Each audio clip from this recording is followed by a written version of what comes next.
शिक्षक संघ के कार्यक्रम में मंच पर उपस्थित हंसराज कॉलेज के प्रधानाचार्य माननीय रमा शर्मा जी, इस संघ के संस्थापक राम किशन जी, इस संस्था के चेयरमैन सविता जी, कप्तान सिंह जी, प्रोफेसर चन्नीराम जी, रणजीत प्रसाद जी एवं नाहट सिंह।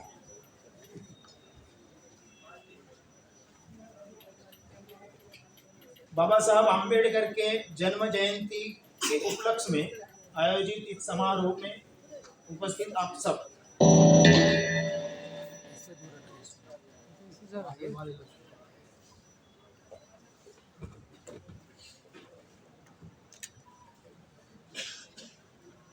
यहाँ पर जिन्होंने ये प्रस्तुति की नाटिका एवं गीत, इन सबको मैं अभिनंदन देता हूँ। हम सब बाबा साहब आम्बेडकर को अंजलि देने के लिए उपस्थित हुए हैं। बाबा साहब आम्बेडकर कैसे एक तेजस्वी सूर्य के समान थे, वो हम सब जानते हैं। बाबा साहब आम्बेडकर ने अपना पूरा जीवन समाज के जो वंचित वर्ग था उसे न्याय मिले, अधिकार मिले, इसलिए समर्पित कर दिया था। जो भी महापुरुष होते हैं, उस महापुरुष के अंदर कुछ विशेषताएं होती हैं। जैसे ये जो हमारा राष्ट्र है, उस राष्ट्र का गहन अभ्यास। दूसरा है सकारात्मकता का भाव। एक संगठन कुशलता और लोक संगठन की क्षमता, ये कुछ विशेषताएं महापुरुष के अंदर होनी बहुत जरूरी है। और हम सब जानते हैं कि बाबा साहब आम्बेडकर एक ऐसे महापुरुष थे कि वो जानते थे कि इस राष्ट्र की भविष्य क्या होना चाहिए और वर्तमान क्या होना चाहिए। बाल्यावस्था में बाबा साहब आम्बेडकर को अनेक कटु अनुभव हुए थे, अपमानित हुए थे।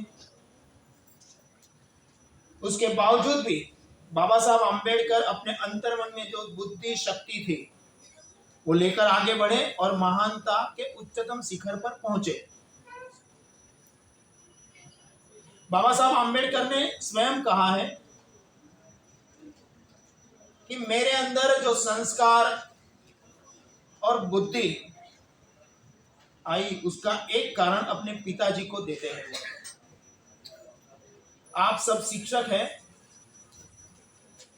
हमारे पूर्व राष्ट्रपति डॉक्टर अब्दुल कलाम ने भी यही बात कही थी कि बच्चों के अंदर संस्कार का सिंचन करना है तो दो ही व्यक्ति कर सकते हैं, एक माता पिता और दूसरे शिक्षक। तो आप पर भी बहुत बड़ा दायित्व है। बाबा साहब आम्बेडकर कहते हैं कि बाल्यावस्था में हमारे घर का नियम था कि सुबह में प्रार्थना होती थी और रात को तुकाराम के भजन होने के बाद ही हमें खाना मिलता था। और आगे जाकर हमारे अंदर जो संस्कारों का सिंचन हुआ, उसका एकमात्र कारण था कि ये जो भोजन के पहले जो प्रार्थना होती है, उसका बहुत बड़ा कारण ये बाबा साहब ने बताया है। बाबा साहब ने एक और बात कही है। हम सब जानते हैं कि बाबा साहब आम्बेडकर का जो मुंबई में घर था वो बहुत छोटा था। और बाबा साहब आम्बेडकर को पढ़ना था, तो छोटे से घर में तो पढ़ नहीं सकते थे, इसलिए अपनी जो वहाँ जो उनका एरिया था उसके नजदीक एक गार्डन था, उसमें वो पढ़ने के लिए जाते थे बाबा साहब आम्बेडकर। वो एकाग्रता से किसी वृक्ष के नीचे बैठकर पढ़ते थे, इतनी तल्लीनता से, इतनी एकाग्रता से बाबा साहब आम्बेडकर पढ़ते थे। उस समय उस गार्डन के अंदर महाराष्ट्र के बहुत बड़े साहित्यकार कृष्णाजी केलुस्कर आते थे। कृष्णाजी केलुस्कर देखते थे कि एक युवा बड़ी तल्लीनता से पढ़ता है। एक दिन उनको पूछा कि आपका नाम क्या है, तो बाबा साहब ने बताया कि मेरा नाम भीमराव है। बाबा साहब आम्बेडकर का जो चेहरा था वो तेजस्वी तो था ही। कुछ सवाल जवाब हुए और कृष्णाजी केलुस्कर को लगा कि ये बच्चा आगे जाके बहुत बड़ा नाम कमाएगा।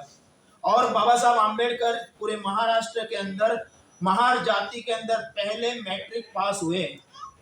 उस समय कृष्णाजी केलुस्कर ने उनको एक किताब भेंट की थी अपनी लिखी हुई। उस किताब का नाम था तथागत बुद्ध का जीवन चरित्र। बाबा साहब आम्बेडकर को तथागत बुद्ध का पहला परिचय कराने वाले थे ये कृष्णाजी केलुस्कर थे। और कृष्णाजी केलुस्कर स्वयं ब्राह्मण जाति के थे। बाबा साहब आम्बेडकर को अपनी जो सरनेम थी, शिक्षक बालक के अंदर कैसा परिवर्तन कर सकते हैं, ये जो आम्बेडकर, जो गुरुजी आम्बेडकर बोलते थे वो है। बाबा साहब आम्बेडकर की प्रतिभा वो जानते थे, इसीलिए उन्होंने बाल्यावस्था से ही प्राथमिक शाला में पढ़ते थे। उस समय से ही ये जो आम्बेडकर जी थे वो बाबा साहब आम्बेडकर को अलग अलग किताबें लाकर पढ़वाते थे। और इसी कारण बाबा साहब आम्बेडकर को अपनी कक्षा के अलावा भी विविध किताबों का भी ज्ञान हुआ है। बाबा साहब आम्बेडकर ने लिखा है कि ये जो कृष्णाजी केलुस्कर और गुरुजी आम्बेडकर, उन्होंने अपने पिताजी के अलावा अपने जीवन में जिन्होंने परिवर्तन किया, ये दो लोगों का नाम उन्होंने बताया है। बाबा साहब आम्बेडकर जब मैट्रिक हो गए और जब उनको कॉलेज में जाना था, तब बड़ौदा के महाराजा सयाजी राव के पास बाबा साहब को ले जाने वाले भी ये कृष्णाजी केलुस्कर थे। कृष्णाजी केलुस्कर ने महाराजा सयाजी राव को कहा कि ये बच्चा ऐसा ही है कि अगर उनको थोड़ी मदद की हमने तो ये बच्चा आगे जाके बहुत नाम कमाएगा। महाराजा सयाजी राव ने बाबा साहब आम्बेडकर को स्कॉलरशिप दी। बाबा साहब आम्बेडकर ग्रेजुएट हुए। बाबा साहब आम्बेडकर ग्रेजुएट होने के बाद जिस प्रकार इस रियासत के साथ जो करार हुए थे, उसके आधार पर बाबा साहब आम्बेडकर को बड़ौदा रियासत में नौकरी के लिए आना था। ये घटना मैं इसलिए बता रहा हूं कि बाबा साहब आम्बेडकर के जीवन में जो परिवर्तन आया ना, ये घटना बहुत महत्वपूर्ण है। बाबा साहब आम्बेडकर बड़ौदा आए नौकरी के लिए। बाबा साहब आम्बेडकर सिर्फ 13 दिन बड़ौदा में रहे। बाबा साहब आम्बेडकर उस समय एक पारसी नाम रख के पारसी गेस्ट हाउस में रहे। उनको पता चला कि ये अछूत जाति के हैं, उनको अपमानित करके वहां से निकाला गया। और वहां पर एक वृक्ष के नीचे बैठे बाबा साहब आम्बेडकर और उन्होंने संकल्प किया कि मैं ये जो अछूत समाज है उसकी सेवा में अपना पूरा जीवन समर्पित कर दूंगा। उसी समय एक और भी घटना घटती है। बाबा साहब आम्बेडकर को बड़ौदा में जो अपना अनुभव हुआ था, कटु अनुभव, वो चाहते थे कि महाराजा सयाजी राव को बताए। बाबा साहब मुंबई आ गए थे। वो महाराजा सयाजी राव मुंबई आए थे उनको मिलने के लिए। बाबा साहब की आयु उस समय बहुत छोटी थी। दूसरी तरफ बड़ौदा के महाराजा थे जो समग्र भारतवर्ष के सबसे बड़े रियासत के महाराजा थे। अगर आपको सफल होना है तो आत्मविश्वास बहुत बड़ा होना चाहिए। और स्वयं बाबा साहब आम्बेडकर ने भी कहा है कि आत्मविश्वास वो दैवी शक्ति है, उस शक्ति के आधार पर आप अपनी सफलता प्राप्त कर सकते हो। एक तरफ महाराजा है, दूसरी तरफ एक युवा है, उसके बावजूद भी बाबा साहब आम्बेडकर महाराजा के आंख में आंख मिला के बात करते हैं। महाराजा उनको सवाल पूछते हैं, एक सवाल पूछते हैं कि आपको विदेश जाना है पढ़ने के लिए। उस समय भी बड़ौदा के अंदर अछूत जाति के लिए बहुत बड़ी, पूरे उनके जितनी भी रियासत थी उसमें पाठशालाएं थी, उसमें अछूत बालकों के लिए भी पाठशालाएं थी। और उस समय महाराजा पूरी अपनी रियासत से 4 अछूत बच्चों को विदेश में पढ़ने के लिए भेजते थे। उसमें बाबा साहब का नाम कहीं नहीं था। मगर जब सयाजीराव मिले और उनको पूछा कि आपको पढ़ना है फॉरेन जाके, बाबा साहब ने कहा कि हाँ। महाराजा ने दूसरा सवाल पूछा कि आप वहां जाके क्या पढ़ेंगे, तो बाबा साहब ने कहा कि मैं अकाउंटेंसी और अर्थशास्त्र पढ़ना चाहता हूँ, साथ साथ समाजशास्त्र। महाराजा ने तीसरा सवाल पूछा कि आप यही विषय लेके क्यों पढ़ना चाहते हो। बाबा साहब आम्बेडकर के हृदय में प्रचंड आत्मविश्वास है। अगर आपके अंदर आत्मविश्वास है मगर कोई सपना ही नहीं है, कोई उद्देश्य ही नहीं है, तो भी कोई मतलब नहीं। महाराजा ने जब सवाल पूछा कि यही विषय लेकर आप क्यों परदेश जाना चाहते हो, तब बाबा साहब आम्बेडकर ने कहा कि मेरा जो समाज है हजारों सालों से वंचित है, उसे न्याय और अधिकारों से वंचित कर दिया है, उसको मैं अधिकार दिलाना चाहता हूं। आप सोचिए कि उनकी आयु बहुत छोटी है, उसके बावजूद भी उनका सपना, उनका उद्देश्य, उनका संकल्प बहुत स्पष्ट है कि मैं ये डिग्रियां इसलिए प्राप्त करना चाहता हूं ताकि अछूत समाज की मैं सेवा कर सकूं। और यही सपना लेकर, यही संकल्प लेकर बाबा साहब आम्बेडकर अमेरिका गए थे। और अमेरिका पढ़ने के बाद, अर्थशास्त्र के अंदर सभी डिग्रियां लेने के बाद जब यहाँ वापिस आए, उस समय भी बाबा साहब आम्बेडकर जब कोलंबिया में पढ़ते थे तब भी आप देखिए वो एकदम युवा थे। और वहां से उन्होंने किसी अखबार में पढ़ा था कि उस समय के बहुत बड़े कानूनविद थे फिरोज शाह मेहता, उनका देहांत हुआ था। और देहांत होने के बाद मुंबई के अंदर उनका बहुत बड़ा स्टैच्यू लगने वाला था। जब बाबा साहब आम्बेडकर ने अमेरिका के अंदर ये जब पढ़ा उन्होंने ये समाचार, तब बाबा साहब आम्बेडकर ने बॉम्बे क्रॉनिकल करके एक अखबार निकलता था, उसमें उन्होंने लेटर्स टू द एडिटर लिखा बाबा साहब आम्बेडकर ने। उसमें बाबा साहब ने लिखा कि आप स्टैच्यू बना के क्या करोगे। बाबा साहब आम्बेडकर ने कहा कि फिरोज शाह मेहता की जितनी प्रतिभा थी उसी प्रकार उनकी जो बड़ी प्रतिभा थी उसी बड़ी आकार का लाइब्रेरी बननी चाहिए, नहीं कि स्टैच्यू।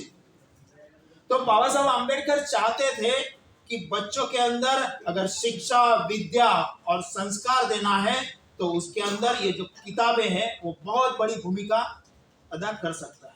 बाबा साहब आम्बेडकर उस समय एक दूसरा पत्र भी लिखते हैं। अपने पिताजी के मित्र थे, पिताजी के मित्र की एक पुत्री थी, वो पढ़ती थी। तो बाबा साहब आम्बेडकर उस समय भी अपने पिताजी के जो मित्र थे उनको पत्र में लिखते हैं कि आप अपनी लड़की को पढ़ाइए। और उस समय भी जो आज हम नारे जब सुनते हैं कि बेटी बचाओ बेटी पढ़ाओ, बाबा साहब आम्बेडकर ने उस समय छोटी आयु में अमेरिका से पत्र लिखा है कि आप अपनी बच्ची को पढ़ाइए, अगर वो पढ़ेगी तभी आगे बढ़ेगी। साथ साथ बाबा साहब आम्बेडकर ये भी लिखते हैं कि उस पढ़ने के कारण उसके अंदर प्रचंड आत्मविश्वास जागेगा और चाहे कितनी भी मुश्किलें आएगी आपकी बच्ची वहां से आगे बढ़ेगी। तो बाबा साहब आम्बेडकर का व्यक्तित्व किस प्रकार था वो हमें ध्यान में आता है। साथ साथ बाबा साहब आम्बेडकर ने अपने जीवन की पहली संस्था प्रारंभ की थी, बहिष्कृत हितकारिणी सभा। वो प्रारंभ की थी उन्होंने 9 मार्च 1924 को। अपनी संस्था प्रारंभ करते समय बाबा साहब आम्बेडकर ने 4 उद्देश्य अपने सामने रखे थे। उनका पहला उद्देश्य था संस्कार केंद्र की स्थापना करना। बाबा साहब आम्बेडकर अपने जीवन के अंदर संस्कार को बहुत महत्व मानते थे। उन्होंने 12 दिसंबर 1955 को मिलिंद विश्वविद्यालय में एक व्याख्यान दिया था। उस व्याख्यान में भी बाबा साहब आम्बेडकर ने यही बात कही थी कि विद्या और संस्कार पशुता से मानवता सिखाता है। और उस समय बाबा साहब आम्बेडकर ने तथागत बुद्ध का एक उदाहरण दिया था। उन्होंने कहा कि बुद्ध जंगलों में जाकर बच्चों को, जंगलों में रहने वाले व्यक्तियों को विद्या देते थे। तो उस समय समाज के जो सर्वोच्च ठेकेदार थे, उन्होंने बाबा साहब आम्बेडकर को पूछा कि आप विद्या क्यों देते हो। तब तथागत बुद्ध ने कहा कि मैं विद्या इसलिए देता हूं कि मनुष्य को जितने अन्न की जरूरत होती है, उतनी ही उसे विद्या की भी जरूरत होती है। और विद्या है वो मनुष्य को मानवता की ओर ले जाती है। तो बाबा साहब आम्बेडकर भी चाहते थे कि विद्या के साथ साथ संस्कार होना चाहिए। अपनी संस्था का उन्होंने दूसरा उद्देश्य रखा था कि ग्रंथालय और छात्रावास की स्थापना करना। उनका तीसरा उद्देश्य था, उस समय भी आज भी उनका जो तीसरा उद्देश्य है वो उतना ही महत्वपूर्ण है जितना 1924 में। बाबा साहब आम्बेडकर कहते थे कि सिर्फ सरकारी नौकरी से ही युवाओं का भला नहीं होगा, क्योंकि इतनी नौकरी तो है नहीं। तो उस समय बाबा साहब आम्बेडकर ने अपना जो तीसरा उद्देश्य रखा था वो था युवाओं को छोटा मोटा कारोबार अपना प्रारंभ कर सके, उसके लिए प्रशिक्षण केंद्र की स्थापना करना उनका चौथा उद्देश्य था। और वो था कि जिनके भी पास थोड़ी कृषि लायक जमीन है, तो थोड़ी जमीन में ज्यादा उत्पादन किसान कैसे ले सके, तो उसके लिए किसानों को प्रशिक्षित करना। आप सोचिए बाबा साहब आम्बेडकर की सोच कितनी ब्रॉड थी, कितनी विशाल थी कि वो युवाओं का भविष्य कैसे उज्जवल हो सकता है वो भी वो सोचते हैं, साथ साथ किसानों का भविष्य कैसे उज्जवल हो वो भी वो सोचते हैं। तो बाबा साहब आम्बेडकर ने सिर्फ इस वंचितों के लिए काम किया ऐसा नहीं है। बाबा साहब आम्बेडकर ने इस राष्ट्र का भविष्य उज्जवल बने, भारत आधुनिक स्तर पर आगे बढ़े, वो भी बाबा साहब आम्बेडकर ने सोचा है। उन्होंने अछूत समाज का कल्याण तो सोचा ही, साथ साथ राष्ट्र हित सर्वोपरि, भारत प्रथम बनना चाहिए, ये भी बाबा साहब आम्बेडकर ने सोचा। और इसीलिए बाबा साहब आम्बेडकर ने जब मिलिंद विद्यालय प्रारंभ की और सिद्धार्थ विद्यालय प्रारंभ की, तब भी बाबा साहब आम्बेडकर ने अपनी कॉलेज के अंदर जो प्रोफेसर जितने भी उन्होंने रखे वहां पर, अगर बाबा साहब आम्बेडकर चाहते थे, जैसे उन्होंने पहली संस्था प्रारंभ की बहिष्कृत हितकारिणी सभा, तो उसके अध्यक्ष थे चिमनलाल सेतवड़ेकर।